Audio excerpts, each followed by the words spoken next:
और दिल्ली के मुख्यमंत्री अरविंद केजरीवाल क्या कुछ कह रहे हैं, सीधे आपको लिए चलते हैं। कि दिल्ली में किस तरह से और क्या क्या किया जा सकता है कोरोना को कम करने के लिए, लोगों को इलाज कराने के लिए। आज दिल्ली की जो पोजीशन है, दिल्ली में 31,000 टोटल केस हो चुके हैं। इसमें से लगभग 12,000 लोग ठीक होकर घर जा चुके हैं। 18,000 लोग अभी एक्टिव केस हैं जिनको अभी भी बीमारी है। 900 के करीब लोगों की डेथ हो चुकी है। जो 18,000 लोग एक्टिव केसेस हैं, इनमें 15,000 होम आइसोलेशन में अपना इलाज करा रहे हैं। कल एसडीएमए की मीटिंग थी, स्टेट डिजास्टर मैनेजमेंट अथॉरिटी। उसमें मुझे भी जाना था, मैं नहीं जा पाया। मनीष सिसोदिया जी और अन्य मंत्रीगण गए थे। एलजी साहब ने इसकी अध्यक्षता की थी। वहाँ पे जो आंकड़े प्रस्तुत किए गए सरकार द्वारा, वो आंकड़े दिखाते हैं कि आने वाले समय में दिल्ली में कोरोना बहुत तेजी से फैलने वाला है। 15 जून को उम्मीद है कि 44,000 केस हो जाएंगे। जो आज 31,000 केस हैं, ऐसा अनुमान है कि 15 जून तक 44,000 केस हो जाएंगे। 30 जून तक 1 लाख केस हो जाएंगे। 15 जुलाई तक 2.25 लाख केस हो जाएंगे और 31 जुलाई तक लगभग 5,32,000 केस हो जाएंगे दिल्ली में टोटल। और इसको देखते हुए 15 जून तक हमें 6,681 बेड्स की ज़रूरत पड़ेगी। 30 जून तक 15,000 बेड्स की ज़रूरत पड़ेगी। 15 जुलाई तक 33,000 बेड्स की ज़रूरत पड़ेगी। 31 जुलाई तक 80,000 बेड्स की ज़रूरत पड़ेगी। तो चुनौती बहुत बड़ी है। इसमें सबसे पहले तो अपने को ये करना है कि अपने आप को, हमें सबको कोरोना से बचाना है। इसे अब जन आंदोलन बनाना है। 3 बातों को, हमें मास्क पहन के घर से निकलना है, हमें बार बार हाथ धोने हैं, सैनिटाइज करने हैं और सोशल डिस्टेंसिंग करनी है। अभी तक हम कहते थे कि हमें करना है, अब हमें ये भी करना है कि अगर कोई नहीं कर रहा तो उनसे हाथ जोड़ के विनती करनी है कि भाई साहब आप भी कर लीजिए। आपकी सेहत के लिए भी अच्छा है, दूसरों की सेहत के लिए भी अच्छा है। क्योंकि अगर कोई और नहीं कर रहा तो उसकी वजह से दूसरों को फैल सकता है, उसकी वजह से कोरोना दूसरों को हो सकता है। तो इसे अब जन आंदोलन अपने को बनाना है, सबको खुद भी करना है और दूसरों से भी करवाना है। जैसे ऑड इवन में हमने जन आंदोलन किया था ना, ऑड इवन में हम भी करते थे और अगर कोई फॉलो नहीं कर रहा तो गाड़ी रोक के शीशा नीचे करके उसको कहते थे कि भाई साहब घर चले जाओ, आपका व्हीकल आज ऑड है या इवन है, ये ठीक नहीं है। ऐसे इसको भी अपने आप को जन आंदोलन बनाना है। अपने को, अपने स्वास्थ्य के लिए ये ज़रूरी है। जितना इसको फॉलो करेंगे उतना चांसेस कम हैं कि आपको कोरोना होगा। दिल्ली की कैबिनेट ने निर्णय लिया था कि कोरोना के दौरान दिल्ली सरकार के अस्पतालों में दिल्ली में रहने वाले लोगों का इलाज हो। क्योंकि जैसे मैंने अभी आपके सामने बताया कि आने वाले समय में बेड्स की बहुत ज़रूरत पड़ेगी। सोमवार को केंद्र सरकार ने दिल्ली की कैबिनेट के उस निर्णय को पलट दिया और केंद्र सरकार ने, एलजी साहब ने आदेश जारी किया है कि दिल्ली के हर अस्पताल में सबका इलाज किया जाएगा। मैं देख रहा था टीवी पे, कुछ लोग कह रहे थे कि केंद्र सरकार दिल्ली की कैबिनेट के फैसले को पलट नहीं सकती, एलजी साहब के पास दिल्ली के फैसले को, दिल्ली में चुनी हुई सरकार है, अभी कुछ महीने पहले चुनाव हुए थे जिसमें 62 सीट आई थी। दिल्ली की चुनी हुई सरकार के कैबिनेट के निर्णय को एलजी साहब या केंद्र सरकार पलट नहीं सकते। कुछ लोग ऐसा कह रहे थे, कुछ लोग कह रहे थे कि दिल्ली में खुद इतने सारे केस हो रहे हैं, दिल्ली के लोगों को खुद इतने बेड्स की ज़रूरत पड़ेगी। मेरा अब ये कहना है, केंद्र सरकार ने निर्णय ले लिया, एलजी साहब ने आदेश पारित कर दिया। ये समय असहमतियों का समय नहीं है, ये समय एक दूसरे से डिफर करने का समय नहीं है। अब जो निर्णय हो गया केंद्र सरकार का, एलजी साहब ने जो आदेश दे दिया उसको लागू किया जाएगा। एलजी साहब के आदेश को अक्षरशः लागू किया जाएगा, केंद्र सरकार के निर्णय को लागू किया जाएगा।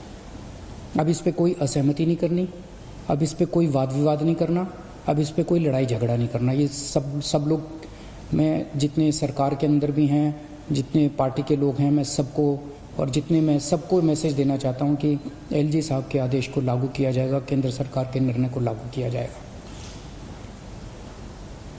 चुनौती है, बहुत बड़ी चुनौती है, अभूतपूर्व चुनौती है। जैसा मैंने कहा, 15 जुलाई को दिल्ली में 33,000 बेड्स की जरूरत पड़ेगी दिल्ली वालों के लिए। 31 जुलाई को 80,000 बेड्स की जरूरत पड़ेगी। बाहर से कितने लोगों के आने की उम्मीद है? मोटे मोटे तौर पे देखें तो दिल्ली के अस्पतालों में जब कोरोना नहीं था, नॉर्मल टाइम में दिल्ली के अस्पतालों में 50% लोग दिल्ली के बाहर से आके इलाज कराते हैं। तो अगर वो अभी माना जाए तो जितने बेड्स हमें दिल्ली के लोगों के लिए चाहिए, उतने ही बेड हमें दिल्ली से बाहर से आने वाले मरीजों के लिए, हमारे भाई बहनों के लिए चाहिए होंगे। तो 15 जुलाई को दिल्ली के वालों के लिए 33,000 बेड चाहिए, तो सारे मिला के बाहर वाले भी अगर मिलाएंगे तो 65,000 बेड्स की जरूरत पड़ेगी। और 31 जुलाई को 80,000 बेड अगर दिल्ली वालों के लिए चाहिए तो लगभग 1.5 लाख टोटल बेड्स की ज़रूरत पड़ेगी। बहुत ज़्यादा बड़ी चुनौती है, आसान काम नहीं है। लेकिन इतना मैं कह सकता हूँ कि हम पूरी कोशिश करेंगे, तन मन धन जो बन सकेगा। ये हमारी जिम्मेदारी भी है और ये सेवा का काम है। मैं खुद निकलूँगा, कल से परसों से मैं खुद ज़मीन पे उतरूँगा, मैं खुद जाके स्टेडियम्स को, बैंक्वेट हॉल्स को, होटल्स को तैयार करवाएंगे। हम लोग जितना ज़्यादा से ज़्यादा हो सकेगा हम कोशिश करेंगे।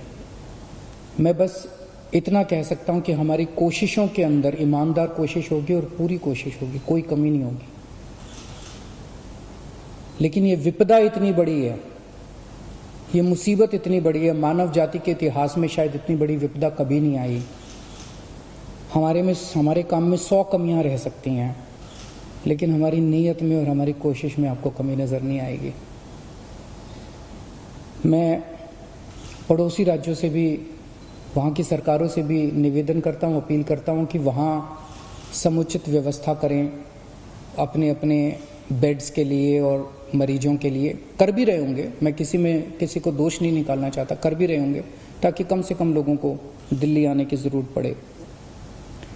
इस दौरान मैं देख रहा था कि मीडिया वाले बहुत अच्छा काम कर रहे हैं। मैं मीडिया को सैल्यूट करना चाहता हूँ, मैं मीडिया को साधुवाद, धन्यवाद देना चाहता हूँ। आपने हमारी जो कमियां रह जाती हैं, आप रोज़ हमारी कमियां बताते हैं और वो कमियां हमें सीखने का एक मौका देती हैं।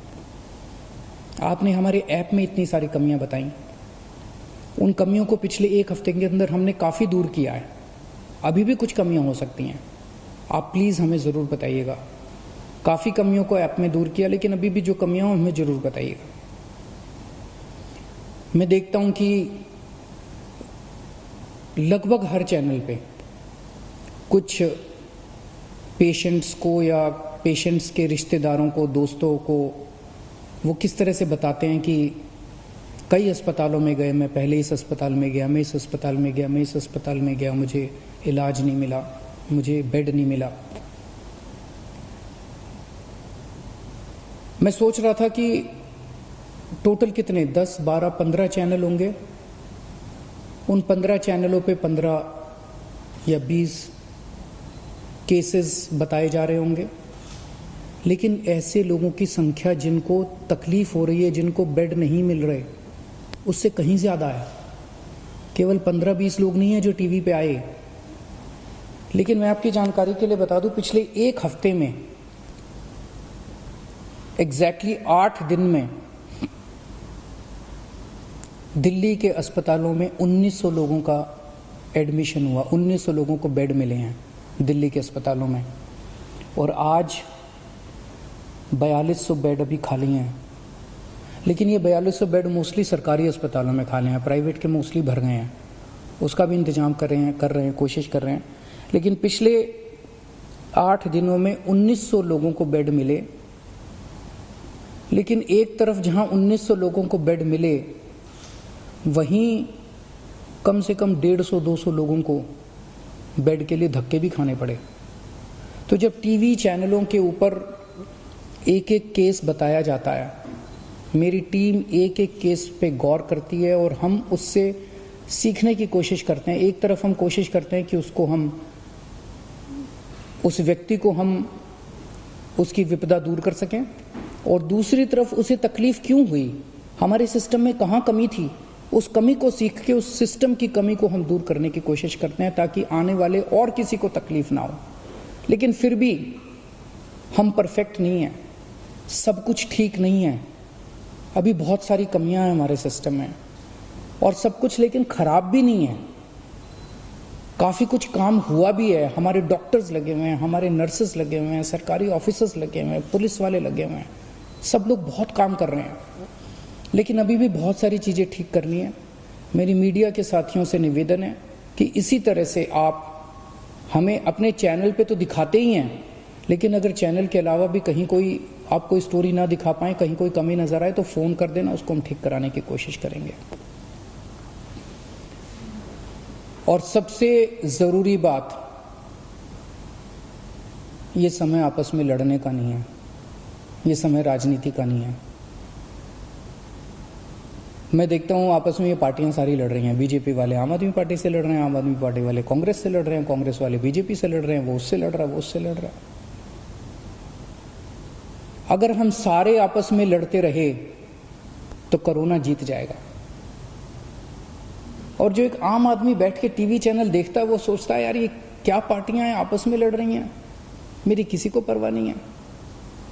हमें आपस में नहीं लड़ना, हमें इस टाइम एकजुट होना है, हमें एक देश बनना है। जब तक सारे मिलके नहीं लड़ेंगे, बीजेपी, कांग्रेस, आम आदमी पार्टी, ये पार्टी, वो पार्टी, डॉक्टर्स, नर्सेज, पुलिस, सारी संस्थाएं, समाज सेवी संस्थाएं, धार्मिक संस्थाएं, जब तक सारा देश मिलके एक साथ नहीं लड़ेगा, तब तक हम कोरोना को नहीं जिता पाएंगे। आप सोच भी नहीं सकते कितनी बड़ी विपदा है ये। आपस में नहीं लड़ना, सारी सरकारों को मिलके, सारी संस्थाओं को मिलके, सारी पार्टियों को मिलके हमें एकजुट होके कोरोना को हराना है। अगर हम आपस में लड़े, कोरोना जीत जाएगा, और अगर हम एकजुट हो गए, हम कोरोना को हरा लेंगे। शुक्रिया।